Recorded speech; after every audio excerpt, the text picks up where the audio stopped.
Hi everyone, this is episode 4 of my little garden and we're going to be doing some harvesting today. So you seen me plant this up 3 weeks ago.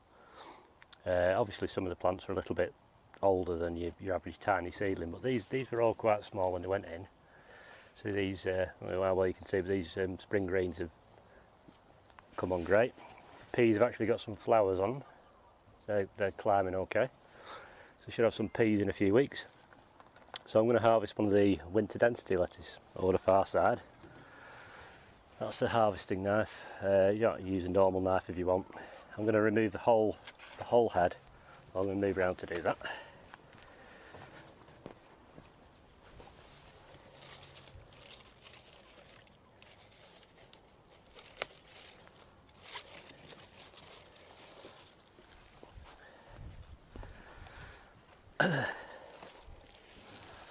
So there you have it. It's not full size, it'll get bigger, but that's not the point. It's the first harvest. So we've had the lettuce out of this so far. I could put another one back in, but I'm going to leave one in there and let it get a bit bigger. Also got this spiky endive lettuce, or endive, whatever you want to call it. I'm just going to use some scissors and cut some of that off rather than actually taking the whole head, because you can use them as a cut and come again. You know, they will grow back. So just take a few leaves off it. General rule of thumb, don't take any more than 1/3 of the plant and then it will recover.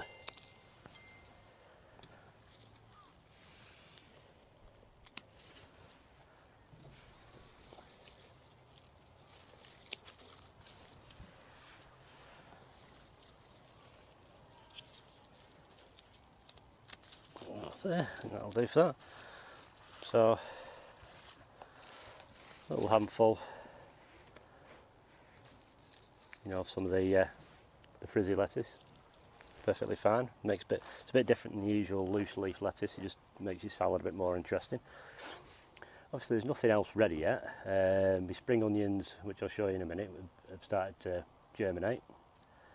Carrots, unfortunately, them seeds I put in last time, they were old ones, so I've resown. There are a few coming up here and there, but they will be up any time soon. They will be up, so there's no problem. There's no rush yet. It's still plenty early enough in the season.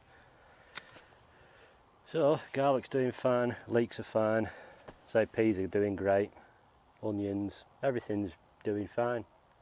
No problems at all. We're going to do some seeding after. We're going to do some runner beans, some courgettes. There'll be some plant talk as well, so we'll have a quick look at how the potatoes are doing now. Right, these are the potatoes I planted a while ago now. Not that long ago, but I can't remember. It's in one of my previous videos. I think it might have been episode 2. Started to come through fine. Obviously, different varieties grow at different rates. So these are Duke of Yorks, these ones, so they're coming through. Remember, there's 4 to each bag. Now, I can unroll these bags. These bags will go, you know, a lot higher. And I've got some that I planted sort of end of February, last week of February, that I've only got 2 potatoes in, which are these ones here. Now, they haven't really got that much longer to go now. I mean, they're a good 18 inches out of the tub. You know, they're full up. I just keep watering them now and just wait for these to start to die back a bit, and then they'll be full of potatoes with a bit of luck. So that's the spuds taken care of. Right, we'll have a quick look at these spring onions. You can see, it looks a bit like grass, a bit thin and spindly, but it's germinated. Say carrots, there's nothing there such. Not yet, but any time now, within the next week, they'll be up. There's if you look at my previous video, these are the spring greens I planted. Really flying along now. Right, so we're going to do a little chat in the polytunnel now, because I think it's going to pour down the rain soon. Right, we're going to sow some seeds. I've already got some of these sown, but I'll sow some for demonstration as well. Let's have a look what we got here. We have sweet corn, which just looks like corn, dried corn. Dwarf French bean. This is a variety called tender green. Dwarf French bean. So it's not a climbing French bean. just a dwarf, like a bush one, and they all hang out the sides of it. Pumpkin, this is Atlantic Giant, so we're going to do it then. I'm not going to actually sow these, but I've sown some already. These are, there's another YouTube allotment guy called Dan. I'll put his link for his channel below actually. He grew these last year. These are Prairie Fire chilies. Look, really nice plant actually, and so I'm having to do it then myself this year. Courgette, you get a good yield, but what you can do with them, that's up to you. If you like courgettes, great. I don't mind them, but they're not my favourite. And runner bean, this is Firestorm. Right, so I'll just show you a quick way of sowing them. I'll just grab a few little pots and whatnot. Right, so we'll start off with a runner bean. I'm going to sow this in a toilet roll tube. Get your compost, shove it in, give it a prodding down.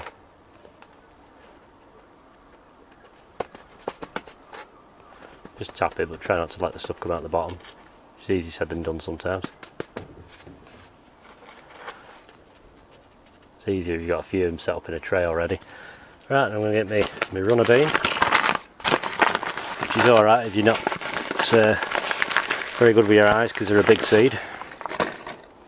No real way of doing it, but I tend to go with like this little thing underneath this little white part. That's where it's going to sprout from. So I put that side down because it's going to emerge out like that. So I get that, just nestle it in. So it's probably, I don't know, the depth of itself or twice the depth of itself down, and then just, you know, just nestle it in. Add a bit of compost on top. Give it a water. I haven't got a watering can to hand right now, but don't drown it. But you need to give it a good watering, but don't keep watering it, otherwise you'll rot it. And then shove that in a tray or whatever. I've got a little potty, put it in that. So after you've done that, after about a week, you'll start seeing it emerge like that. Say it start breaking down. These it'll start emerging, and then a couple of days after that, it's out, and there's a nice big root at the bottom there. So when you go to plant that, just plant the whole lot in the ground. The whole lot will rot down. So that's Sadie runner beans. Next up is pumpkin. Special pot, this snack pot. Get one of them, compost, fill it up. Just tap it, let the weight of itself pull itself down. Pumpkins again are a nice big seed. There's lots of varieties of pumpkins. You don't necessarily have to grow the giant ones. Look at this pumpkin out. It's easy to demonstrate with a big seed because you do cucumbers and courgettes exactly the same way. Right, so you get your pumpkin seed, which is a fairly big old seed like that. It needs to go on its edge. Don't know how well you can see this. I'll try and bring the pot right up on its edge, like that. Just push it down. Same again. You know, not far down. It's about half an inch, 3/4 of an inch down. Cover it up. Give it a good watering. Put it on a sunny windowsill. But the minute it starts to come up, get it outside into a greenhouse or a well lit area, because you don't want it to grow tall and too leggy. And then after a few weeks or a couple of weeks, it'll pop up like that. So that's how your pumpkin looks. So courgettes are done exactly the same way. I'll show you a courgette seed.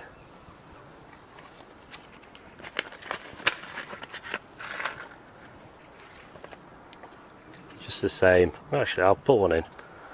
I've got a pot here with some compost in. There's your pot. There's your seed. Put it in on the edge. Push it in.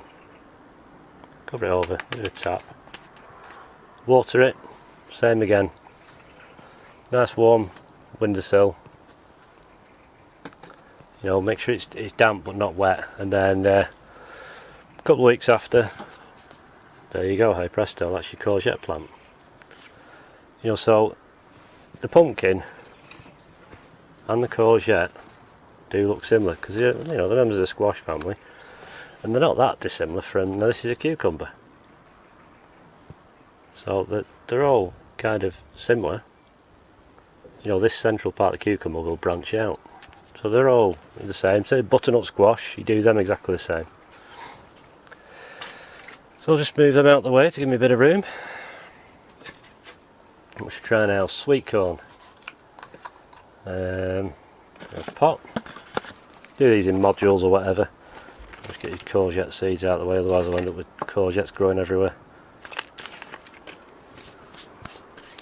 Right, so we get a pot. Fill it to the top with compost. Brush it off.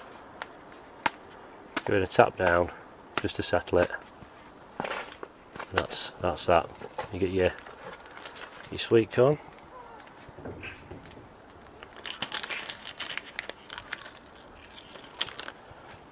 And then some people put it on the side, some people push it right in.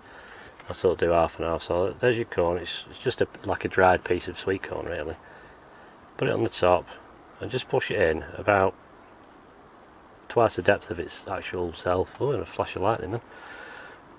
And then just cover it over. Same again, same as everything. Not as much light as you can give them. Not normal light bulb light, I'm on about daylight. Keep it watered. Alright, so after a while, sweet corn, you know, it can take up a little bit longer, like 2 weeks maybe. See where my finger is here? It'll pop out like that. I'll just turn the camera so it's a bit shaky. Zoom in on it. It looks just like a piece of grass because it is actually a relative of the grass. So, and then it'll pop up like that, and then not long after you get a full-blown plant. Now this is in a 3-inch pot. It will be going into a bigger pot soon. You know, so I like to keep a check on the roots. So it's got a good root structure, right? Because they are a deep rooting plant. So they can take a bit of, being confined in a small pot, but not too much. Because these won't go outside until probably the first week of June. So you need to keep them growing under cover. So there's no great rush. Yeah, you've still got a few weeks to get your sweet corn done. Same with your runner beans and your cucumbers and everything. Still, within the next 3 or 4 weeks, get them in.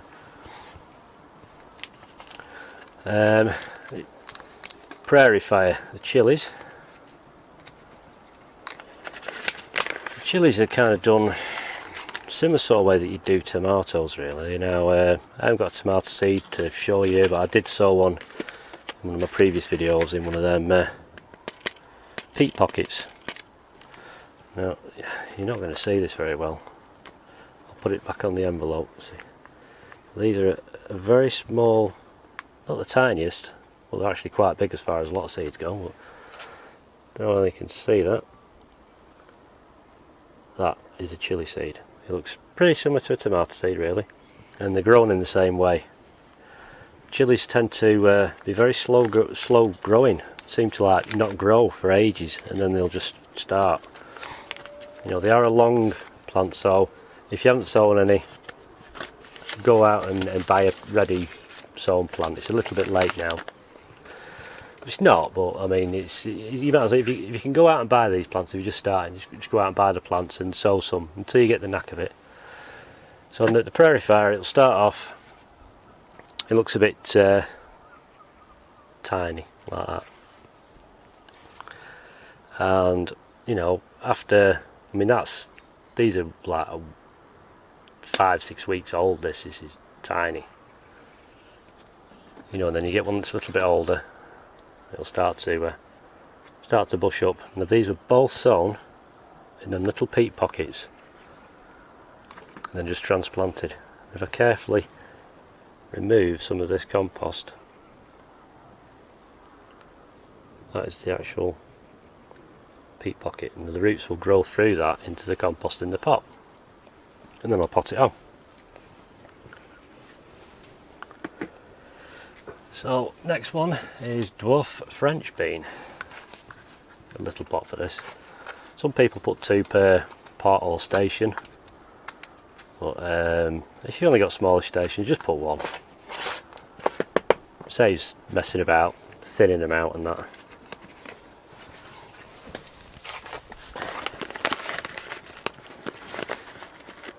Dwarf French beans.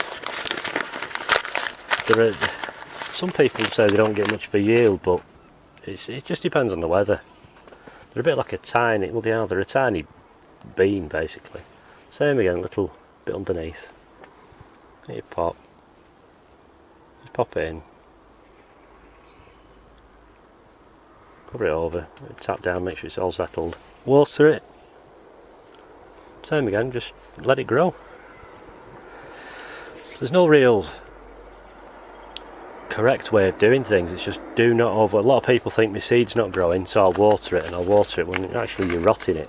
Sometimes they just take time. Some things will pop up in days, some things will take weeks. Right, now we're going to some tomato plants. I have to move my camera out for that. Just lift it up a bit. Right, at the back there, some tomato plants. This is the one I started off one of the videos. Probably the last video, episode 2. No, episode 3. It's a peat pocket. That's how your tomato will look. And you can put it into, you know, a smaller pot. Probably a bit bigger than this, really, but you can actually bury it quite deep and just leave the top showing, because that stem will produce roots.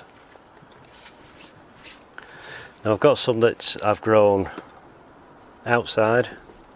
You know, they started off into a windowsill till they got to that height, and they were brought out here and put in bigger pots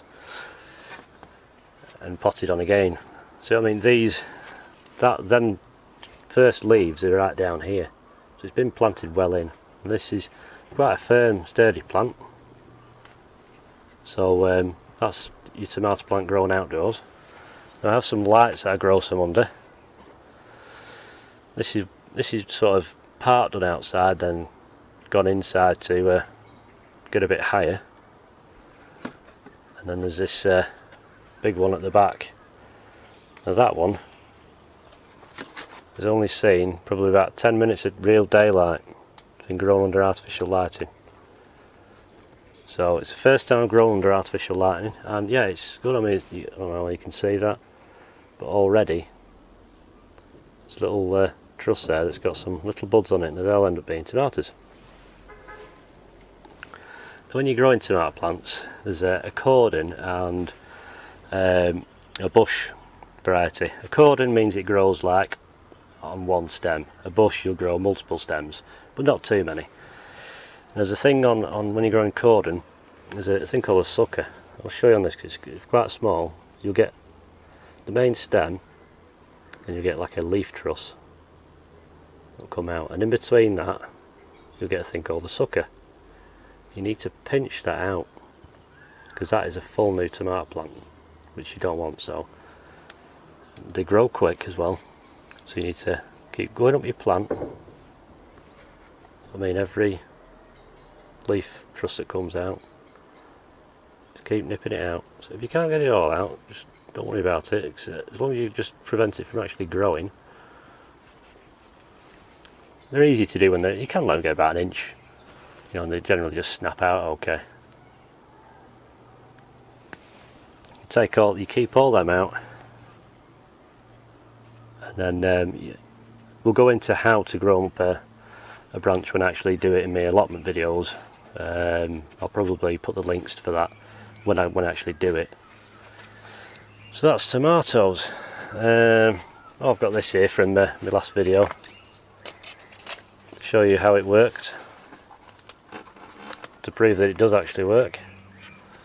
This little thing, Mr. Pot bottle, pull it off. There are 4 little lettuce in there, all ready for planting into bigger pots or out in the ground if you want. Nothing wrong with that. That's what you can do with a pot bottle.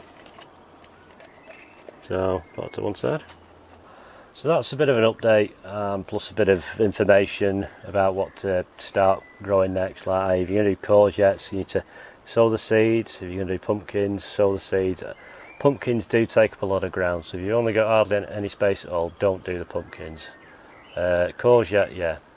For this series, you'll mainly follow the courgette and possibly cucumbers and tomatoes. So so get them sown. You know, courgette. Go out and buy a tomato plant if you can. You know, you can sow them still if you've got a greenhouse, but if you want something for outdoor, you need to go and get a plant that's quite established. But don't put it outside yet, because it's still a bit chilly. You know, you need to stop the planting of tomato plants outdoors probably until well into May. You know, maybe even June. So yeah, runner beans, get them planted. Dwarf French beans, anything like that, you know, get it planted. Any questions or anything you'd like me to cover, just put in the comments below. As I say, I'll put the link for Dan's Allotment Diary channel. He does a lot of the show stuff and that. I've learnt a lot from him, because I'm having to do with these big onions and that, which have actually been a bit of a nightmare, to be honest. All the time messing about making these supports, but you know, I've had big onions before, but nothing to the sort of size that Dan grows them. But you've got to have a go, haven't you, I suppose? So it's something new. It's just for fun, not really for show. It's just for fun. And you know, I've got some enormous garlic as well. I'll show you one of my garlic.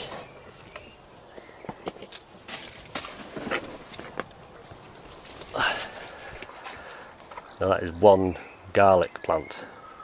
It's an elephant garlic, but it's just one bulb in that pot. It's been growing since October, so it just goes to show you can go from small scale to scale like I do, and even miles past that. It's just whatever you've got time for and room for, really. If you're wondering how big this polytunnel is, it's actually small. It's only 10 foot by 6 foot, and I actually get a lot in this. So if you're going to go out and buy polytunnels and stuff, it's worth saving or waiting a while, saving a bit and get a good quality tunnel, because you know, a lot of the cheaper ones, they do fall to pieces. So